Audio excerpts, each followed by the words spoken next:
Muy bien, empezamos. No necesitamos lecciones. Necesitamos... ¿Quién lo sabe? ¿Quién lo dijo por ahí? ¿Más alto? Ejemplos. Efectivamente, no necesitamos lecciones, necesitamos ejemplos. Como sabéis, dentro de unos meses voy a ser padre y voy a querer ser un buen padre. Voy a querer ser un buen ejemplo para mi hija.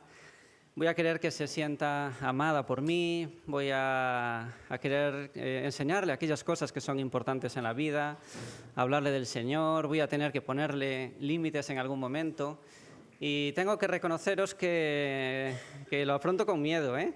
Es un reto. Me imagino que dentro de unos años, cuando vaya al colegio y vuelva, a lo mejor vuelve con sus problemas, vuelve con sus situaciones, a lo mejor pues alguien le hizo daño y voy a tener que estar ahí para consolarla.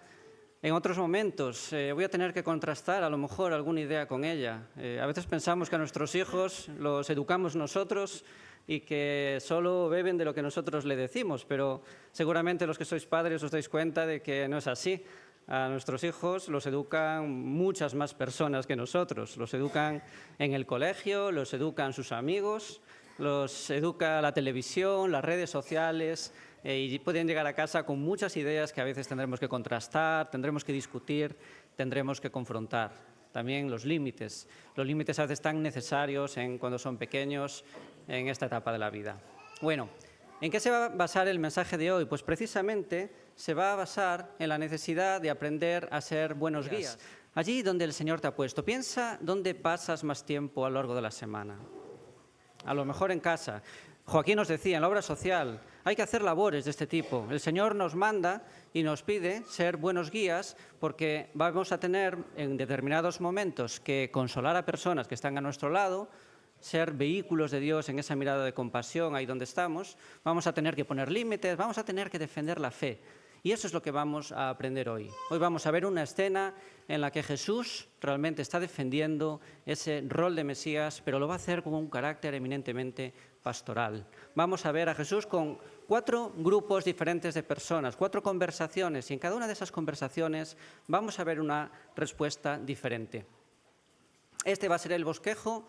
En primer lugar, vamos a ver Jesús que está enseñando a sus discípulos, conversación con sus discípulos, y vamos a ver cómo su respuesta ahí es una respuesta de coherencia. En segundo lugar, vamos a ver que habla con Juan el Bautista, aunque indirectamente, y ahí vamos a ver Jesús que ante la debilidad va a aportar consuelo, esta labor tan importante de consuelo ante la debilidad. Esos versículos del 2 al 6. Después vamos a ver que en la duda sí que se genera con un grupo de personas que estaban allí con él, vamos a ver cómo Jesús reafirma. Jesús va a dar esta respuesta de reafirmación. Y por último, en último lugar, vamos a ver que ante la oposición que se encuentra Jesús, vamos a ver cómo Jesús utiliza la confrontación. Así que estos 4 aspectos que espero que no nos lleve mucho tiempo hoy, y los vamos a ir viendo pasaje por pasaje. Para no verlo todo seguido ahora, vamos a ir viendo cada una de las diferentes situaciones. Vamos a Mateo, capítulo 11 y versículo 1. Aquí vamos a ver a Jesús que en la enseñanza a sus discípulos lo que responde es con coherencia. Versículo 1 dice que cuando Jesús terminó de dar instrucciones a sus 12 discípulos, se fue de allí a enseñar y a predicar en otros pueblos. Este versículo realmente está un poco aislado, no acompaña al resto de 18 versículos siguientes que vamos a ver. Son 2 escenas diferentes. Este versículo cierra un bloque, y es un bloque que ya vimos. Es un bloque en el que Jesús, al ver la necesidad que había en los pueblos de que la gente llegara a conocer su mensaje, recordáis esta frase que dice, la mies es mucha y los obreros pocos. ¿Y qué hace él? Pues lo que hace es capacitar a sus discípulos, les da unas instrucciones y los envía. Recordáis que Abel nos hablaba de que les da unos tips como para saber qué tenían que hacer allí donde fueran. Les da unas instrucciones. Tenéis que ir a esta casa, no podéis llevar el bordón, no podéis llevar el bastón. Les da unos tips para poder hacerlo. En esas mismas instrucciones, en esa misma escena, Esteban después nos recordaba también las situaciones por las que iban a pasar los discípulos, que decía, cuidado, que aquí vais a tener oposición, y les advertía de que esa iba a ser una realidad. Recordad esta frase que decía de que no debéis de temer a aquellos que os puedan hacer daño, sino temed más bien a aquel que puede destruir el alma. Y finalmente, en este bloque también, Félix, el domingo pasado, nos recordaba también cómo Jesús les decía dentro de estas instrucciones que Jesús no venía tampoco a traer paz en determinados contextos, sino que también en las casas, ahí iba a haber padres contra hijos, iba a traer cierta confrontación. Así que este versículo es el versículo que cierra esa parte de instrucciones. Jesús envía a sus discípulos, los envía a predicar, ve una necesidad, la mies es mucha. ¿Y qué hace Jesús? Se va para casa, se echa una siesta, se va con sus amigos a tomar un café diciendo, no, ya mis discípulos hacen esta labor. No, Jesús lo que hace es decir, vais vosotros, pero yo, que veo esta necesidad, voy también. Jesús se ata bien las sandalias, se ata el cinturón y va a predicar. Lo mismo que le mandó a hacer a sus discípulos, lo hace él.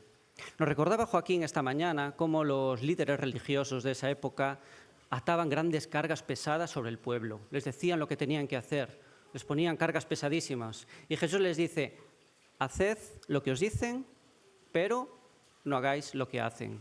Ellos no lo hacían, eran incoherentes. Vamos a ver aquí Jesús como un buen maestro, enviando a sus discípulos, pero siendo muy coherente. Qué gran lección para nosotros de Jesús, esta coherencia.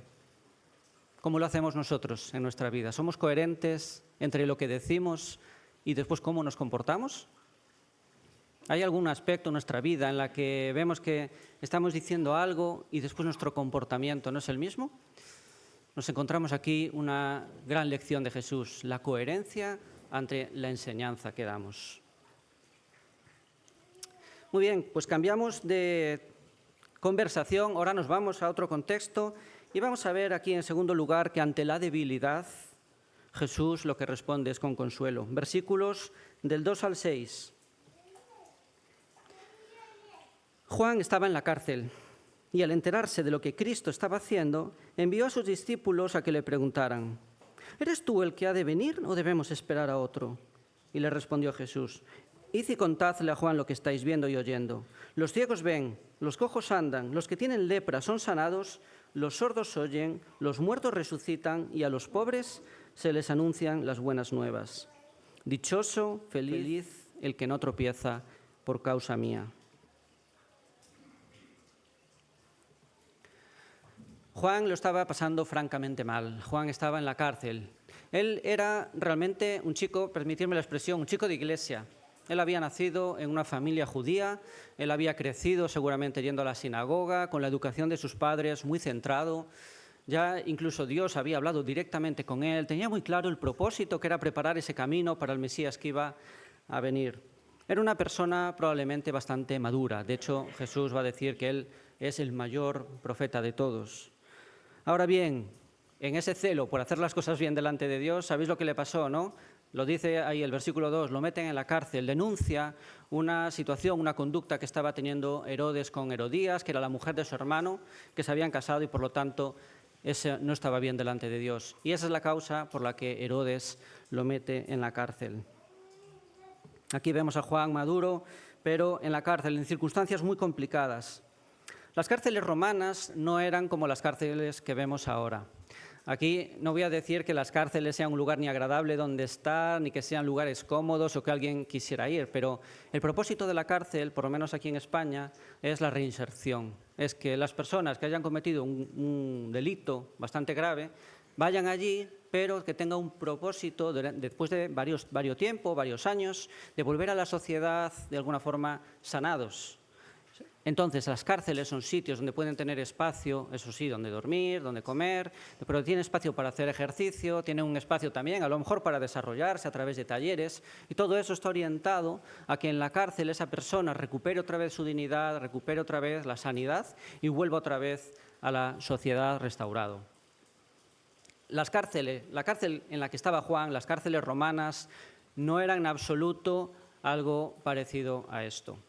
Las cárceles eran sitios para estar muy poquito tiempo, a lo mejor algunas horas, porque después los romanos lo que hacían era ejecutar o matar a la persona, o una vez que estuvieran en la cárcel durante un poquito de tiempo, las volvían a la calle otra vez. Las cárceles eran sitios húmedos, eran sitios como catacumbas que estaban debajo de estos edificios grandes, de los palacios, y no tenían luz. Un sitio oscuro, sin luz, con bastante humedad. No les daban de comer. Si querían comer, tenía que venir alguien a darles algo.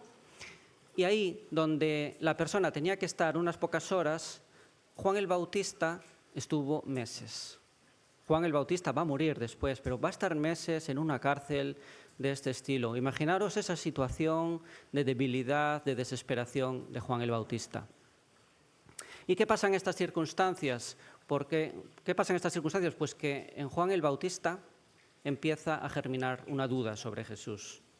No sabemos el alcance de la duda, no sabemos cuánto fue, pero sí sabemos que fue lo suficientemente grande como para decirle a sus discípulos: id a hablar con Jesús y decidle si realmente es Él el Mesías que esperamos. ¿Por qué Juan tiene estas dudas ahí? Las circunstancias hicieron mella, seguro, pero también tenemos que pensar que para los judíos el Mesías que iba a llegar iba a ser un Mesías poderoso, iba a salvar a la nación de Israel con poder. ¿Y lo iba a hacer de quién? De sus enemigos, de todos los pueblos alrededor. ¿Quién era el mayor enemigo del pueblo de Israel en ese momento? Roma. Y me imagino a Juan el Bautista en la cárcel, oyendo a los carceleros cómo hablaban de Jesús, y seguramente alguno dijo: oye, ¿te enteraste que Jesús le curó al siervo de uno de los centuriones y curó al hijo? Y Juan el Bautista desde la cárcel diciendo: pero si este es nuestro enemigo, ¿cómo es posible que Jesús estuviera curando precisamente al enemigo? En el plan de Dios, seguramente Juan el Bautista no encajaba las piezas, no sabía qué es lo que estaba haciendo. Y a medida que pasaba el tiempo, empezaron a germinar esas dudas. ¿Cuál fue la respuesta de Jesús? ¿Aprueba Jesús esta reflexión, estas dudas de Juan? Vamos a ver su respuesta. La respuesta de Jesús consta de dos cosas. En primer lugar, lo que hace es reconocer esa debilidad. Es una debilidad. El dudar de Jesús es una debilidad. Si nosotros fuéramos hombres, mujeres perfectos, que no cometiéramos errores, que no tuviéramos debilidades, tendríamos una fe al 100%, llena siempre. Jesús, no dudamos nunca de ti. Jesús va a reconocer esta debilidad cuando dice: bienaventurado, feliz el que no duda de mí, el que no haya ningún tropiezo en mí. Era una debilidad. Y Jesús va a decir que Juan el Bautista es el mayor de los profetas, dice, pero a pesar de eso, el más pequeño en el reino de los cielos es mayor que él. No estamos libres de tener dudas, no estamos libres de tener debilidades y de vez en cuando que en nuestra mente, en nuestro corazón, ahí se depositen ciertas dudas. Es una debilidad y es algo propio de nuestra condición humana. Ahora bien, ¿qué hace Jesús? ¿Cuál es su respuesta? ¿Lo condena? ¿Condena a Juan el Bautista? Pues no. Lo que hace es responderle, es consolarle. Dedica quizá 1 hora, 2 horas, no sabemos cuánto tiempo, un poco, nos dice el texto, un poco de tiempo, sobre todo en el paralelo de Lucas, a curar a gente, a realizar milagros para que los discípulos de Juan lo vean. Y esta va a ser parte de la respuesta, el poder de Dios en acción como una respuesta para que después se lo lleven a Juan. Pero esta no es la principal. La respuesta no es tanto el poder de Dios, sino que les lleva a la Escritura, les lleva a esa profecía de Isaías, que no me acuerdo esta mañana quién lo comentaba, creo que Auri, de que dice, esto es lo que va a hacer el Mesías. Los cojos andan, los mudos hablan, los sordos empiezan a oír y a los pobres les es anunciado el reino de Dios. Juan el Bautista era un hombre que conocía la Escritura y cuando llegan los discípulos de Juan allí a la cárcel le dicen, mira, esto es lo que hizo Jesús, y le dice exactamente lo que dice el profeta Isaías, seguramente ahí Juan encajó las piezas y dijo, efectivamente, esto es lo que tenía que hacer el Mesías. ¿Te has encontrado alguna vez en momentos de debilidad donde han surgido las dudas? ¿Cómo actuamos cuando al lado nuestra algún hermano en nuestra familia, algún amigo resbala y lo encontramos en debilidad? ¿Cómo nos comportamos? ¿Cómo lo guiamos? Cuando llegas a casa y tu mujer ha tenido un mal día o tu marido ha tenido un mal día y aprecias una debilidad, ¿cómo reaccionamos nosotros? Reconocemos esa debilidad, pero ¿cómo lo afrontamos? ¿Le consolamos? ¿Le ayudamos a crecer? ¿O lo juzgamos, lo condenamos, ayudamos a avivar más ese fuego? Esta gran enseñanza de Jesús consolando a Juan el Bautista en medio de una debilidad reconocida. En segundo lugar, vamos a dejar a Juan el Bautista, en tercer lugar, y vamos a ver que ante la duda Jesús reacciona con reafirmación. Vamos a ver los versículos 7 al 11. Versículo 7, leemos, y dice así: mientras se iban los discípulos de Juan, Jesús comenzó a hablar a la multitud acerca de Juan. ¿Qué salisteis a ver al desierto? ¿Una caña sacudida por el viento? Sino, ¿qué salisteis a ver? ¿A un hombre vestido con ropa fina? Claro que no, pues los que usan ropa de lujo están en los palacios de los reyes. Entonces, ¿qué fuisteis a ver? ¿A un profeta? Sí, y os digo más que un profeta. Este es de quien está escrito: yo estoy por enviar a mi mensajero delante de ti, el cual preparará tu camino. Os aseguro que entre los mortales no se ha levantado nadie más grande que Juan el Bautista, y sin embargo el más pequeño en el reino de los cielos es más grande que él. Cuando surge este problema con Juan el Bautista, Jesús no estaba solo. Jesús pocas veces lo vemos solo. Estaba rodeado de una multitud con gran expectación, con ganas de aprender. Y parece que en esa gente que había venido, al ver la escena de los discípulos de Juan el Bautista, se empieza a generar cierto murmullo, se empieza a generar cierta duda sobre si Juan el Bautista realmente era ese enviado por Dios para preparar el camino. Lo que hace Jesús, en vez de alimentar esto, va a reafirmar esta labor, este propósito y esta identificación de Juan el Bautista como alguien enviado por Dios. Vamos a ver cómo lo que hace Jesús es reafirmar a Juan el Bautista, y lo va a hacer poniendo de manifiesto 3 fortalezas de Juan. Y lo vamos a ver con 3 eses, 3 cosas que Juan hacía bien y que Jesús pone encima de la mesa y lo comenta. En primer lugar, Juan el Bautista era sincero, hablaba con sinceridad, hablaba lo que veía que Dios le decía. Hay mucha gente que se acerca a la religión, hay mucha gente que se acerca pidiendo orientación espiritual para que le digas que todo va bien, que siga viviendo así. Vemos, por ejemplo, como en la Iglesia Católica hay los confesionarios, que la gente va allí, va al confesionario, confiesa todo y después dice, bueno, sigue así y vete otra vez a vivir tu vida y sin ninguna carga. A veces podemos llegar a venir para aliviar nuestra conciencia o para recibir aprobación y que nos digan qué bien lo estamos haciendo, qué bien va todo.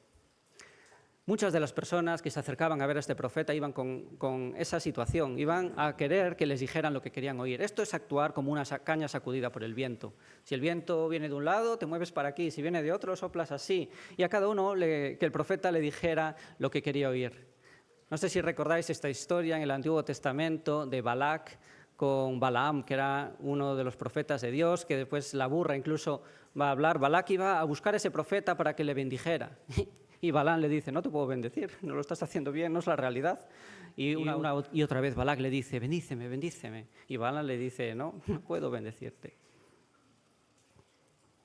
Dice Hebreos 12:4 que la palabra de Dios es más cortante que una espada de 2 filos y que penetra hasta partir el alma y el espíritu. La verdad a veces duele, tiene un propósito de amor hacia nosotros, pero duele. Y muchas veces cuando nos acercamos a recibir consejo, orientación espiritual, cuando nos acercamos a Dios, vemos que lo que nos dice duele. Duele la palabra de Dios, pero está puesto ahí para nuestra disciplina. Y Juan el Bautista era una persona que cuando hablaba con verdad. Qué gran ejemplo para nosotros, qué fortaleza tan importante. Segunda fortaleza de Juan el Bautista. Juan el Bautista era sencillo. ¿Cuál es nuestra referencia de predicador? ¿Qué persona creemos que es nuestra referencia de hombre o mujer que cuando habla todo el mundo se va a convertir? ¿Esas son las personas a las que admiramos? Quizá personas que están en YouTube, que tienen millones de seguidores. ¿Esa es nuestra expectativa de gran predicador, de persona que habla en nombre de Dios? ¿Es así? Pues muchas de estas personas que iban a buscar a este profeta, que tenían interés, con lo que contaban con encontrarse, era con algo así, una persona poderosa, seguramente bien vestido, y por eso Jesús le dice, ¿qué fuisteis a ver al desierto? Fuisteis a ver a una persona que esté muy bien vestida, para eso tenéis que ir a ver a los palacios, que ahí es donde está la gente con dinero, ahí es donde están los reyes. Jesús dice de Juan que es el mayor de los profetas, pero ¿sabéis cómo era Juan el Bautista? Era un hombre que comía bichos, que comía miel, que estaba por el desierto, seguramente en más de una ocasión como un ermitaño, lo conocían por esto. Era una persona que iba vestido de una forma bastante rara, con pieles, lo hacía para que lo asociaran con Elías, pero no era una persona carismática como podíamos entender nosotros. Ahora bien, había algo muy especial en Juan el Bautista. Era una persona sencilla y era una persona muy humilde. Hay una escena en la que están los discípulos con Juan el Bautista, que está bautizando, ya empieza a tener muchos seguidores, y después viene Jesús, empieza a bautizar al lado de Juan, y le dicen sus discípulos a Juan el Bautista, oye, este hombre está bautizando, está haciendo lo mismo que tú, y nos está robando los discípulos, hay muchos que se empiezan a ir con él, haz algo. ¿Y qué le dice Juan el Bautista? Es necesario que yo decrezca, que yo mengüe, para que él empiece a levantarse. Fijaos qué corazón el de Juan el Bautista. En otras ocasiones vemos a los fariseos que se acercan a donde está bautizando y también dicen, ¿eres tú el Mesías? ¿Eres tú el que tiene que venir? ¿Eres tú el que trae el mensaje? Y les dice, no soy yo no soy nadie. El que viene después de mí, ese es el verdadero protagonista. Vemos a Juan el Bautista con un corazón humilde. ¿Alguna vez te has sentido como el más pequeño de los pequeños, incapaz, indefenso, viéndote a ti mismo cómo Dios me va a utilizar a mí, si me pongo rojo cuando voy a hablar de Él, si no me salen muchas veces las palabras? Piensa, cuando te ocurra esto, en que el mayor profeta de todos era un hombre que comía grillos. Era un hombre que estaba quizá a los ojos de los hombres, no en la posición más alta. Y este era el gran profeta de Dios. Dios te puede utilizar ahí donde estás. Esta era una gran fortaleza de Juan el Bautista, esta sencillez. Y en tercer lugar, la última fortaleza que vemos aquí de Juan es que Juan traía un mensaje de salvación. Yo recuerdo cuando éramos pequeños, íbamos a la escuela dominical, que alguna vez nos preguntaban, bueno, tenéis que elegir cuál es el profeta, cuál es el personaje de la Biblia que más os gusta. Entonces empezabas a ver cuál decías tú, cuál es el mayor, Moisés quizá, ¿no? O a lo mejor David, o empezabas a pensar. Yo nunca había pensado realmente en Juan el Bautista. No sé si alguno de vosotros pensasteis en Juan el Bautista como el profeta realmente más grande. ¿Por qué era grande Juan el Bautista? Juan el Bautista fue el encargado de traer un mensaje muy especial. Dios a lo largo de la historia cogió a personas muy particulares para tener propósitos muy especiales. Por ejemplo, a María, la madre de Jesús. La eligió para tener un cometido muy especial, ser la madre de Jesús. María fue una mujer especial, no la creemos como redentora ni como que está intercediendo ahora en el cielo, pero sí reconocemos que fue una mujer muy especial con un propósito muy especial.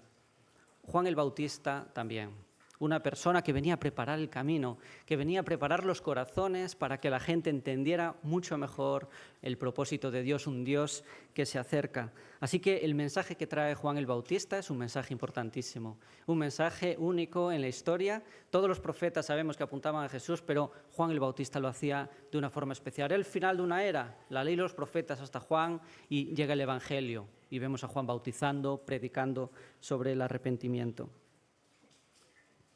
Juan el Bautista era así como el telonero de Jesús. Si a ti te gusta la música y tocas algún instrumento y te llaman para ser el telonero de, no sé, Bruce Springsteen, por ejemplo, o de BTS, los jóvenes que os gusta esta música, imagínate, Juan el Bautista iba a ser el telonero de Jesús, el que estaba ahí antes de que viniera Jesús. Traía un mensaje de salvación. ¿Qué mensaje llevamos nosotros? Pensamos, tenemos en mente, en el corazón, hablar a la gente de la salvación, o nos perdemos a veces en conversaciones que no van a ningún sitio sobre temas muy secundarios. ¿Qué es lo que está en nuestro corazón? Vamos a ver cómo Jesús dice de Juan el Bautista estas fortalezas: la sinceridad, la sencillez, la salvación. Tengo que reconocer que a veces cuando las cosas no funcionan muy bien o se generan ciertas dudas, yo soy bastante quejica, me enfoco bastante en las carencias, en lo que no hay. Jesús lo que está haciendo aquí es todo lo contrario. Se fija en aquello que es digno de alabanza. Y creo que es una forma en la que también podemos nosotros hacer lo mismo, pensando, bueno, veo esta carencia aquí, pero ¿cómo está utilizando Dios a esta persona? ¿Qué fortalezas vemos en esta persona? Y empiezas a ver, pues está haciendo esto, está haciendo esto, está haciendo lo otro. Vemos cómo reafirmar, cómo esta es una labor importante también de cara a edificarnos unos a otros y hacerlo para el Señor. Reafirmarnos aun cuando se empiecen a generar dudas. Y por último, cuarta conversación, Jesús, vimos en primer lugar que estaba hablando lo que hizo al hablar con sus discípulos. Vemos en segundo lugar cómo consuela a Juan el Bautista, y ahora lo vemos con esta multitud que venía con diferentes motivaciones y expectativa. Y ahora vamos a ver en cuarto lugar otra conversación, donde Jesús lo que va a hacer es lo siguiente, confrontar. Va a haber una situación de oposición, lo vemos entre los versículos 12 al 19, estos religiosos, estos fariseos que vienen con pocas ganas de hacer amigos, con pocas ganas de aprender, y vamos a ver a Jesús como también Él nos enseña a confrontar. Versículos del 12 al 19. Les dice así Jesús, dice, desde los días de Juan el Bautista hasta ahora, el reino de los cielos ha venido avanzando contra viento y marea, y los que se esfuerzan logran aferrarse a él, porque todos los profetas y la ley profetizaron hasta Juan. Si queréis aceptar mi palabra, Juan es el Elías que había de venir. El que tenga oídos, que oiga. ¿Pero con qué puedo comparar a esta generación? Se parece a los niños sentados en la plaza que gritan a los demás, tocamos la flauta y no bailasteis, cantamos por los muertos y no llorasteis. Porque vino Juan, que no comía ni bebía, y dicen, tiene un demonio. Vino el Hijo del Hombre, que come y bebe, y dicen, este es un glotón y un borracho, amigo de recaudadores de impuestos y de pecadores. Pero la sabiduría queda demostrada por los hechos.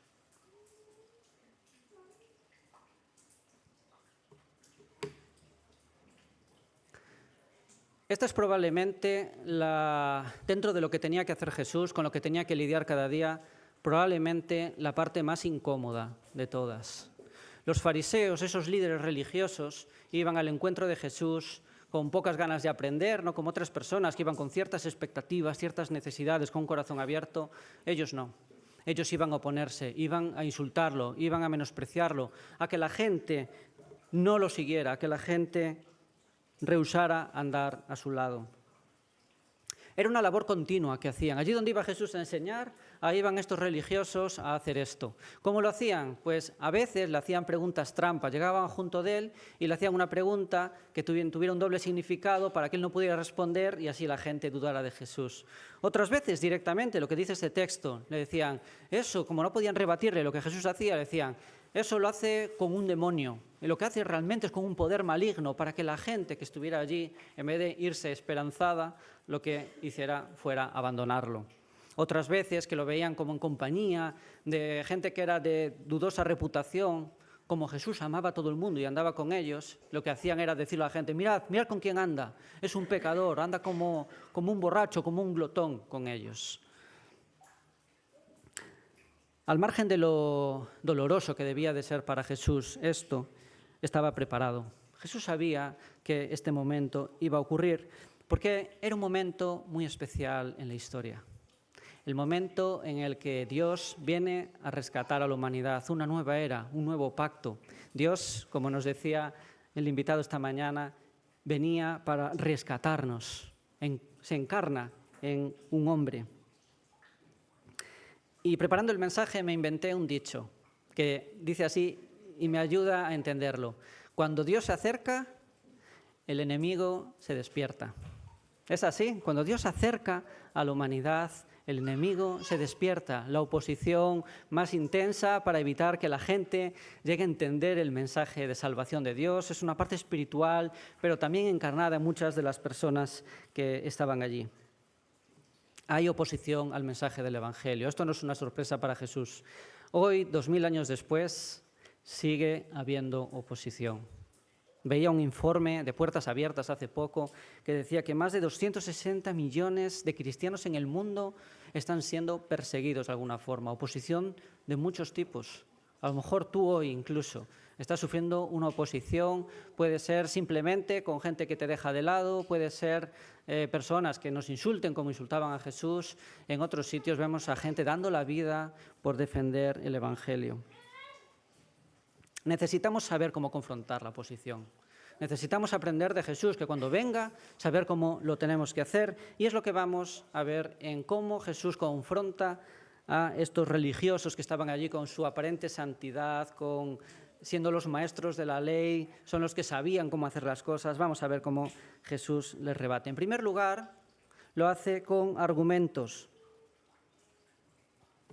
Jesús ni se va por las ramas, ni los evade. Jesús habla con ellos directamente y los lleva continuamente a los profetas, a la Escritura, a un idioma que ellos conocían para argumentarles que vieran a los profetas y que después vieran el cumplimiento en el Mesías. En concreto, les habla de Elías.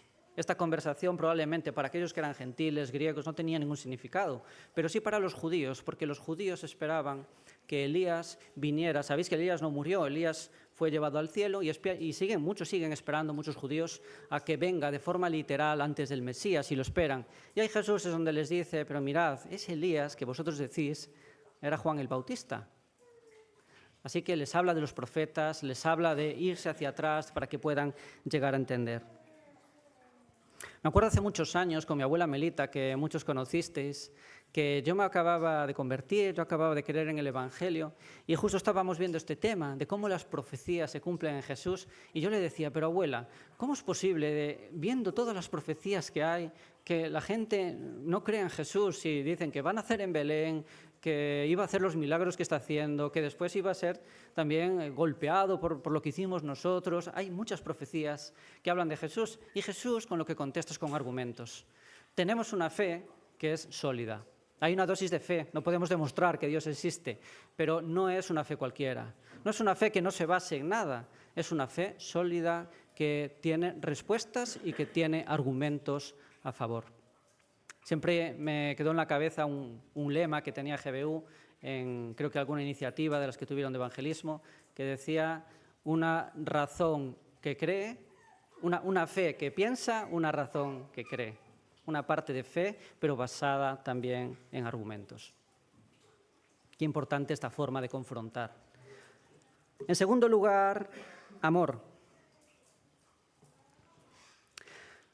Probablemente la conducta natural, lo que haríamos cualquiera de nosotros cuando vemos al mismo una y otra vez venir a rebatirnos es, mira, de verdad, tú por tu lado, yo por el mío, no quiero hablar contigo, no quiero desgastarme, ¿no? ¿Qué hace Jesús? Prácticamente siempre que vienen los fariseos, habla con ellos. Habla con ellos.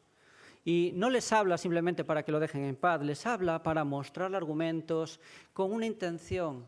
Y es que esos fariseos, esos que están ahí oponiéndose, con los que es difícil tratar, lleguen a entender el mensaje. Jesús los ama, igual que a nosotros, igual que a los que lo escuchan. También los ama y hay una relación, una conducta de amor de Jesús hacia ellos. Les dice, si queréis recibirlo, abre la puerta, recibid mi palabra. El que tenga oídos para oír, que escuche, que preste atención. Vamos a ver cómo muchos de ellos, no todos, pero muchos de ellos, después de que Jesús les dedicara tiempo, de que les prestara atención, de que argumentara con ellos, muchos van a creer en él al final. Así que este amor que está presente en la confrontación, confrontamos nosotros de esta manera. Cuesta, ¿no? Amar a nuestros enemigos, amar a aquellos que se están oponiendo continuamente, pero vemos aquí cómo Jesús, confrontando, muestra su amor hacia ellos. Y en tercer y último lugar, vemos a Jesús también comportándose con asertividad. Vemos aquí estas tres A's, argumentos, amor y asertividad. Iba a poner agresividad. Creo que no se corresponde del todo, no me atreví a ponerlo. No agresividad en el sentido de que Jesús haya promovido la violencia, sino tanto en el sentido de denunciar claramente lo que estaban haciendo los fariseos, de denunciar su actitud.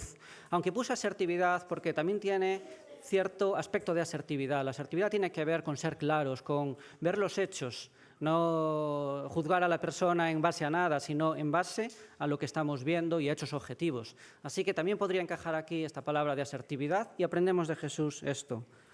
Lo que le dice Jesús a los fariseos es: estáis siendo unos infantiles. Estáis como esos niños que están en las plazas quejándose todo el día, haciendo una cosa: oye, hemos venido de esta manera y no os habéis escuchado, hemos venido de la otra y tampoco. Personas cerradas, tercas. Esto es una conducta poco sabia y una conducta muy infantil por vuestra parte. No sé si nos encontramos alguna vez con una persona así, en la que hemos visto algo que está haciendo claramente mal y hemos intentado decir de una manera las cosas, dice que no, le hemos intentado hacer verlo de otra, también dice que no, y al final dices: mira, no hay más ciego que el que no quiere ver. Una conducta a veces infantil, poco abierta, ¿no? Eran las que estaba teniendo aquí estos fariseos. Mi mujer dice una frase que me encanta, cuando a veces discutimos y no llega a ningún lado, y me dice: cada uno se engaña como quiere. Cada uno se engaña como quiere. Jesús es claro con ellos. Jesús ni los evita, Jesús les dedica tiempo, pero también es claro. Hay veces en las que tenemos que ser claros en la oposición. Recuerdo hace poco que vi a Carlos Alsina, no sé si lo conocéis, que es un locutor de radio. Le preguntaron a quién le gustaría entrevistar en algún momento y él dijo: al Papa. Me gustaría entrevistarlo porque él nos pide a veces mucho respeto hacia los cristianos, pero a los que somos ateos, él se considera ateo, a veces no nos respetan, nos dicen que somos unos ingenuos o cualquier otra cosa, ¿no? Bueno, yo no creo que haya que faltar al respeto, pero sí a veces decir las cosas claras. Proverbios nos dice: el principio de la sabiduría, como dice Dani, es tomarse a Dios en serio. No hay sabiduría rechazando a Dios. Una vida que rechace a Dios no es una vida sabia. Y tenemos que encontrar el equilibrio para decirlo con respeto, pero a la vez también ser claros. ¿Cuántas veces en la oposición, cuando llega la oposición a nuestra vida, tenemos estos ingredientes que nos ayuden? Argumentos, amor, pero también a veces asertividad. Ser capaces de poder ser claros con las personas. Acabamos. Vemos a Jesús lidiando con todas estas situaciones. Qué admirable es Dios, es nuestro Maestro, teniendo que defender su posición mesiánica. Él era el Mesías, el Dios que iba a venir a este mundo, pero ¿cómo lo hace, no? Ahí cuando da instrucciones lo vemos siendo coherente en lo que hace. Ahí cuando ve la debilidad va con consuelo. Cuando ve que se generan dudas sobre alguna persona, sobre alguno de sus hijos, va con reafirmación. Y por último, ante la oposición nos ayuda a confrontar. Ahora Él nos cedió este legado, la Iglesia, en nuestra vida, allí donde estamos, allí donde el Señor nos ha puesto en nuestro día a día. Estas cosas son importantes, que podamos crecer, que podamos ayudarnos unos a otros, capacitarnos. Mañana es lunes, irás al trabajo por la mañana, hoy llegarás a casa con tu familia. Ahí es donde tenemos que brillar para el Señor. Y tenemos aquí la Escritura, tenemos el ejemplo de Jesús que nos motiva, que nos ayuda, que nos alienta y en el que podemos crecer. Así que vamos a orar y acabamos aquí. Gracias porque aprendemos de ti en un mundo caído, en un mundo en el que tenemos muchos conflictos. Nos cuesta saber también cómo reaccionar. Hay una parte de nuestro carácter que va en sentido contrario, a veces queriendo juzgar a los demás, a veces juzgando a otros, centrándonos más en sus debilidades que en sus fortalezas. A veces huyendo de la oposición, pero queremos aprender de ti, pedirte las fuerzas para poder hacerlo y aprender a crecer en esto. Ser discípulos que te honren, ser sal y luz ahí donde tú nos has puesto. Gracias por tu gracia, por tu compañía, porque tú nos fortaleces y ayúdanos de verdad como Iglesia a hacer esta labor tan pastoral, de cuidado y de preservación y de defensa de tu mensaje. Amén, Señor.